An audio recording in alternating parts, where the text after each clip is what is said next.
Hi friends, welcome back. How Russia is making trillions from Russia-Ukraine war. है Russia बना रहा है, मुझे तो लग रहा है उसको नुकसान हो रहा होगा. वो कह रहे हैं रशिया बना रहा है ट्रिलियंस ऑफ डॉलर्स तो पता नहीं, ट्रिलियंस ही बोला है, डॉलर्स में ही बोल रहे होंगे शायद, पता नहीं.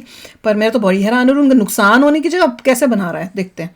तो वीडियो शुरू करते हैं. वीडियो शुरू करने से पहले अगर आप चैनल पर नए हो और आपने अभी तक सब्सक्राइब नहीं किया तो जल्दी से पहले सब्सक्राइब के बटन और बेल आइकन को क्लिक कर लो ताकि आपको हमारे सारे न्यू वीडियोस के नोटिफिकेशन मिल जाए जैसे हम अपलोड करें. अगर आपको वीडियो पसंद आता है प्लीज लाइक एंड शेयर. चलिए शुरू करते हैं. रशिया यूक्रेन वॉर के बाद से रशिया पूरे यूरोप का सबसे अमीर देश बन गया. वाह. Most Russian banks have been blocked from the SWIFT global payment system.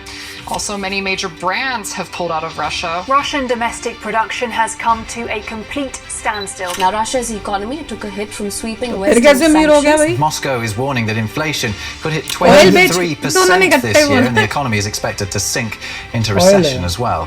The economy in Russia is in free fall. 24 फरवरी 2022 को रशिया यूक्रेन वॉर स्टार्ट होते ही इन सारे एक कंट्रीज ने 2 साल हो गए. रशिया पर सैंक्शंस लगा दिए थे. वो रशियन इकोनॉमी को मिट्टी में मिलाना चाहते थे. ब्रिटेन ने तो ये तक कह दिया था कि इन सारे सैंक्शन से वो रशिया को इकोनॉमिक डार्क एज में धकेल देगा. लेकिन कहानी का सबसे बड़ा ट्विस्ट तो देखो, इकोनॉमिक डार्क एज तो दूर की बात, रशियन इकोनॉमी में तो इस वॉर के वजह से गोल्डन एज आ चुका है. क्या आप ये जानते हो, रशिया को ये वॉर स्टार्ट करते ही 12.5 ट्रिलियन डॉलर्स का डायरेक्ट प्रॉफिट हुआ है. ये कैसे? प्रॉफिट पूरे चाइना के जीडीपी से भी ज्यादा है. एंड यस, मैं बिल्कुल भी एग्जैजरेट नहीं कर रहा हूं. चाइना के जीडीपी से भी बड़ा प्रॉफिट रशिया को सिर्फ इस वॉर से हुआ है, जो आज हम डिटेल में समझेंगे कैसे. बताओ. लेकिन इसके अलावा उनकी करेंसी रूबल आज दुनिया की one of the most strongest currency बन चुकी है. हेलो. लेकिन वहीं पर दूसरे साइड में आज वेस्टर्न कंट्रीज का क्या हाल है. पूरे ईयू में इन्फ्लेशन आ चुका है. ब्रिटेन, जर्मनी, इटली, इन सारे वेस्टर्न पावर्स में तो जगह जगह प्रोटेस्ट, भूखमरी छाई हुई है. सो सवाल यहां पर यह उठता है कि रशिया ने यह मास्टर स्ट्रोक आखिर कैसे खेला. एक जंग जो उसे बर्बाद करने के लिए शुरू की गई थी, उससे रशिया ने अपने ही दुश्मनों को कैसे बर्बाद कर दिया. यस, ये पूरी जंग एक तरह से स्क्रिप्टेड थी यूएसए और ईयू द्वारा, जिसमें यूक्रेन को सिर्फ एक प्यादे की तरह इस्तेमाल किया गया था कुर्बान होने के लिए. नहीं, ये गड़बड़ है. On the other hand, Russia तो खुद ये जंग लड़ना भी नहीं चाहता था. बहुत ही कम लोग ये जानते हैं कि रशिया और यूक्रेन की काफी गहरी दोस्ती हुआ करती थी. 2013 तक तो दोनों देश एक दूसरे को भाई बुलाते थे. लेकिन ईयू और यूएसए ने सिर्फ और सिर्फ अपने वेस्टेड इंटरेस्ट के लिए इन दोनों भाइयों को सौतेला भाई बना दिया. टू द एक्सटेंट कि ईयू ने तो यूक्रेन में एक पॉलिटिकल कू भी करवाया और उसी के सहारे यूक्रेन के भीतर अपनी एक पपेट गवर्नमेंट भी एस्टैब्लिश कर दी थी. अब चलो, पॉलिटिशियंस तो रातों रात पलट गए, लेकिन यूक्रेन की जनता ने अपनी विचारधारा आखिर कैसे बदल दी. वेल, 2015 में सर्वेंट ऑफ द पीपल नाम की एक टीवी सीरियल रिलीज हुई थी, जिसने यूक्रेन की किस्मत को हमेशा हमेशा के लिए बदल के रख दिया. अब ऐसा क्या था उस टीवी सीरियल में, मैं आपको कुछ ही देर में बताऊंगा. लेकिन ट्रूली मेरे हिसाब से रशिया यूक्रेन वॉर पूरी दुनिया का सबसे मिसअंडरस्टूड वॉर बन गया है. किस हद तक ये स्क्रिप्टेड है बाय यूएसए एंड ईयू और असली रियलिटी कैसे उससे कोसों दूर है, आज मैं एग्जैक्टली यही आपके सामने कौन सा नया सुन रहे हैं. वीडियो में आगे बढ़ने से पहले फ्रेंड्स, आजकल हर बड़ी कंपनी से भारी लेऑफ्स की न्यूज आ रही है. जैसे गूगल ने 30,000 एम्प्लॉइज को निकालने का प्लान बनाया और पेटीएम ने पहले ही 1,000 एम्प्लॉइज को ऑलरेडी ले ऑफ कर दिया है. ये ट्रेंड सिर्फ कुछ टेक रोल्स को नहीं बल्कि नॉन टेक और पुरानी न्यूज़ है कि लेटेस्ट कुछ है. ये पहले कभी किया था. सक्सेसफुल होने के लिए एआई स्किल्स जरूरी हो गए. लेकिन एआई से डरने की कोई जरूरत नहीं है. हमारी कंपनी में एआई को अपनाने के बाद हमें किसी को भी निकालने की जरूरत नहीं पड़ी. उल्टा हमारी टीम की एफिशिएंसी 2 गुना बढ़ गई. और इसीलिए मैं आप सभी को ग्रोथ स्कूल की एक 3 आवर फ्री चैट जीपीटी और एआई वर्कशॉप अटेंड करने का रिकमेंडेशन देना चाहता हूं. ये वर्कशॉप पेड होता है, लेकिन मेरे पहले 1000 व्यूअर्स के लिए ये बिल्कुल फ्री होगा. ये वर्कशॉप को अटेंड करके आप एआई के साथ जॉब हंटिंग, सैलरी में 3x हाइक, एक्सेल और प्रेजेंटेशन स्किल्स, पर्सनल ब्रांडिंग और बिजनेस ग्रोथ जैसे कई फील्ड्स में अपनी कैपेबिलिटी को बढ़ा सकते हो. मैंने खुद ये वर्कशॉप एक बार अटेंड किया है और मुझे काफी वैल्यूएबल लगा. Tech, sales, marketing, HR, medical या एंटरप्रेन्योर, ये वर्कशॉप सबके लिए है. 6 लाख लोग ऑलरेडी इस वर्कशॉप को अटेंड कर चुके हैं और ग्रोथ हासिल कर रहे हैं. और इसीलिए डोंट थिंक फर्दर, नीचे डिस्क्रिप्शन में दिए गए लिंक पर क्लिक करो, रजिस्टर करो, क्योंकि ये वर्कशॉप आपके लिए एब्सोल्युटली फ्री है. And now let's continue with our video. So war शुरू होते ही यूरोपियन कंट्रीज और यूएसए ने रशिया पर फ्यूल और इकोनॉमिक सैंक्शंस लगा दिए. इन्होंने रशियन इकोनॉमी को कोलैप्स करने के लिए रशिया को स्विफ्ट पेमेंट सिस्टम से भी बाहर निकाल दिया. We commit to ensuring that a certain number of Russian banks are removed from SWIFT. मतलब उन्होंने रशिया पर डॉलर्स यूज करने पर बैन लगा दिया था। बट ये बात यहां पर वेस्टर्न कंट्रीज भूल गए थे कि वो 3 मेजर चीजों के लिए रशिया पर हेवीली डिपेंडेंट थे और रशिया ने काफी स्ट्रेटेजिकली उन्हीं 3 चीजों का इस्तेमाल करके यूएसए और ईयू के एकदम जड़ पर अटैक किया। Number 1, fuel. यूरोप को 45% फ्यूल्स यानी कि ऑयल और नेचुरल गैस डायरेक्टली रशिया से ही आता है और वॉर शुरू होते ही आईएमएफ के हिसाब से क्योंकि यूरोप रशिया से तेल खरीद नहीं सकता था तो उनका 80% फ्यूल रातों रात कट ऑफ हो गया, जिससे ऑयल और इलेक्ट्रिसिटी के प्राइसेस उन देशों में रातों रात स्काई रॉकेट होने लगे। आईएमएफ के हिसाब से ये प्राइसेस 15 टाइम्स ज्यादा एक्सपेंसिव हो गए थे। एग्जाम्पल के लिए जो एलएनजी पहले 75 यूरोस पर मेगावाट आवर का मिलता था वो अब एकदम से 350 यूरोस पर मेगावाट आवर का मिलने लगा। Number 2, minerals. अगर आप ओईसीडी के इस लिस्ट में देखोगे तो ये सारे मिनरल्स यूक्रेन वेस्ट को सप्लाई करता था, लेकिन वॉर के बाद रशिया ने उन पर कब्जा कर लिया और उनका सप्लाई ही कट ऑफ कर दिया। अब पूरे यूरोप की refineries, construction sector, manufacturing industry सब कुछ इन्हीं पर हेवीली डिपेंडेंट थी।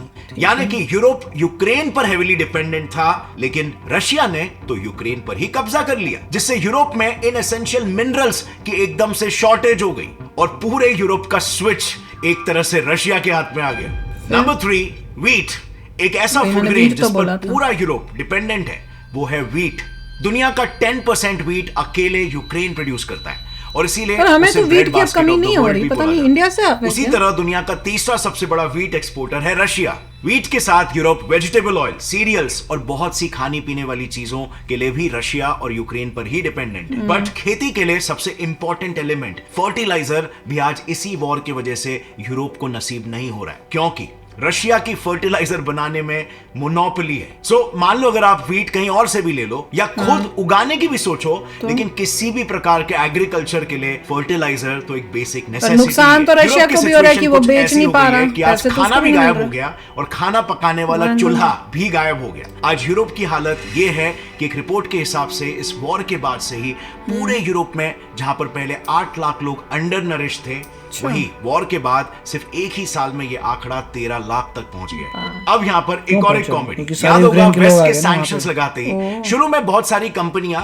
रशिया से बाहर जाने लगी थी। रशिया का फॉरेन एक्सचेंज रिजर्व और उनकी करेंसी दोनों भी गिरने लगी थी। बट जैसे आपने देखा वेस्टर्न कंट्रीज तो हेवीली रशिया पर ही डिपेंडेंट थी, इसीलिए उन्होंने फिर सीक्रेटली रशिया से ऑयल इंपोर्ट करना शुरू कर दिया। On the other hand Russia के ऊपर आए इस आपदा को पुतिन ने भी मस्त अवसर बनाया। एक स्मार्ट मूव चलते हुए सबसे पहले उन्होंने अनाउंस कर दिया कि जो भी वेस्टर्न कंट्रीज रशिया से फ्यूल खरीदेंगे अब से उनको फ्यूल परचेस का payment compulsorily Russian currency rouble में ही करना होगा। अब इससे हुआ ये ऑटोमेटिकली दुनिया में डॉलर्स की जगह पर रशियन करेंसी एक झटके में दुनिया का one of the strongest performing currency बन गया। रशिया ने यहां पर बिना एक भी मिसाइल लॉन्च किए पूरे यूरोप के दांत खट्टे कर दिए। अब अगर यहां पर थोड़ा और डीप जाए ना तो रशिया ने 3 स्ट्रेटेजिक जगहों पर ध्यान दिया।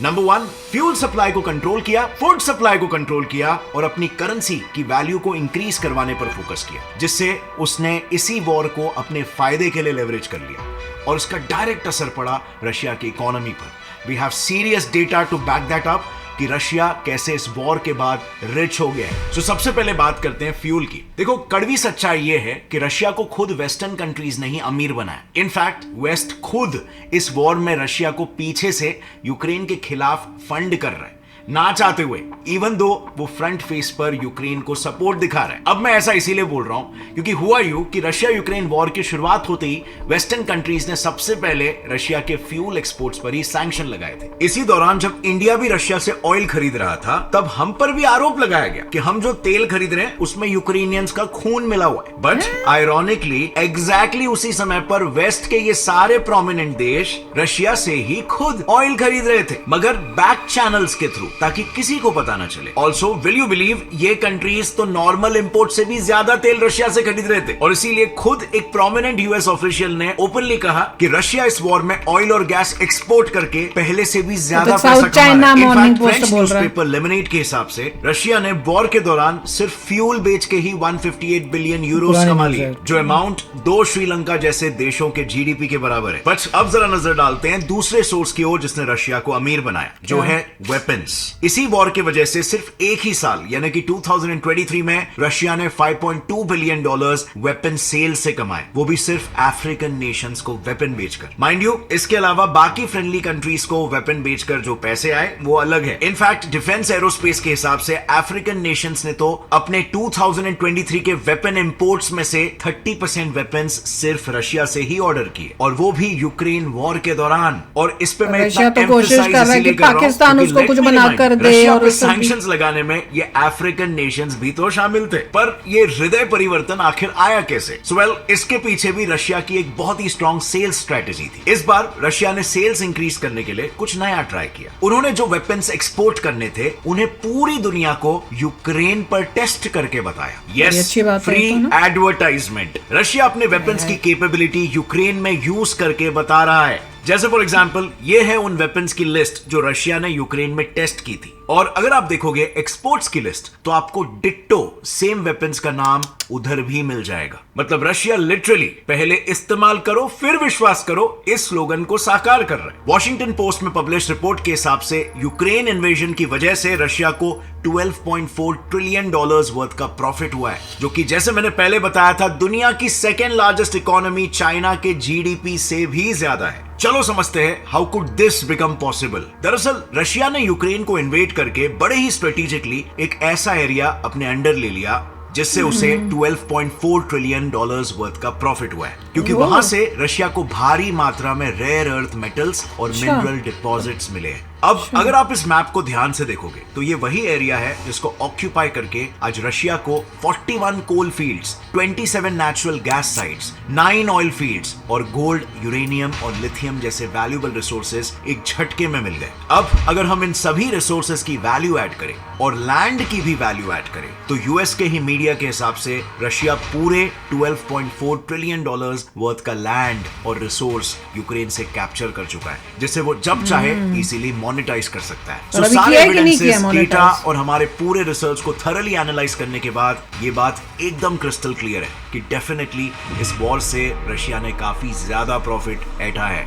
काफी शॉकिंग था, पर ये मुझे समझ नहीं आया कि वो जब शुरू में ये बोले कि यूएसए ने प्लान करके ये सब करवाया, मतलब ये लड़ाई यूएसए ने नहीं प्लान की थी। यूक्रेन ने अपने आप, किसी को आप फोर्स नहीं करते। यूक्रेन चाहता था नेटो में मिलना और रशिया को प्रॉब्लम थी कि तुम नेटो में क्यों मिल रहे हो, इसलिए रशिया ने जो है यूक्रेन पे अटैक किया था। ये हो सकता है वीडियो उसका हो, उस समय का हो जब वॉर शुरू हुई थी। जब वॉर शुरू हुई थी तब बहुत डिसरप्शन हुआ था, और जब सैंक्शंस लगे थे तो यूरोप को प्रॉब्लम आई थी कि ऑयल अब कहाँ से आएगा। उसके बाद यूरोप ने अपने आप को बहुत तेज़ी से प्रिपेयर किया है। जो माल आना चाहिए था रशिया से, अब वो मिडल ईस्ट से आता है उनके पास, जो साउथ अमेरिका से उनके पास माल आता है। उसके बाद जर्मनी ने इतनी सारे रिन्यूएबल एनर्जी के लेके आ गए कि उनको ज़रूरत नहीं पड़ रही ऑयल की। वर्ल्ड में ऑयल का लार्जेस्ट प्रोड्यूसर यूएस है। तो क्वेश्चन ये है कि उस समय स्टार्टिंग में प्रॉब्लम आई थी।